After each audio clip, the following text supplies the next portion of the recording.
Hello everyone and welcome to numerical series of power plant equipment.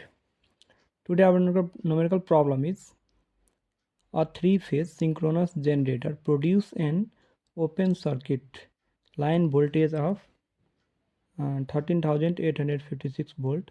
When the exciting current is 100 ampere, the AC terminal is then short circuited and three line current are found to be 1600 ampere. Calculate the synchronous reactance per phase and the terminal voltage if 24 ohm resistors are connected in Y across the terminals. First of all, line voltage already given 13,856 volt. Convert this into phase voltage. So we divide line voltage by root 3. Then we can get phase voltage.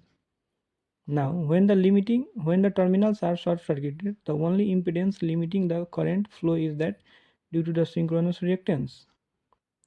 That is Xx equal to V naught upon I. The value of V naught already find and the value of I is 1600 ampere. So we get 5 ohm. This is the circuit diagram of the question. And next one is impedance. Impedance is Z.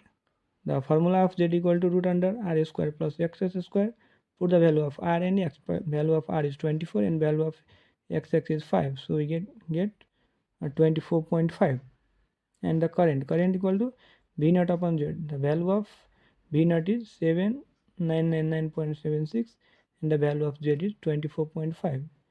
Then we can get the value of current 362.5 ampere. Similarly, voltage across the load resistor E equal to I into R. The value of I is 326.52 and the value of R is 24. So we get 7836.4 volt. And the line voltage under load, that is EL, equal to root 3 into U. So the value of E we have already found 7836.4. Then we can get the value of EL.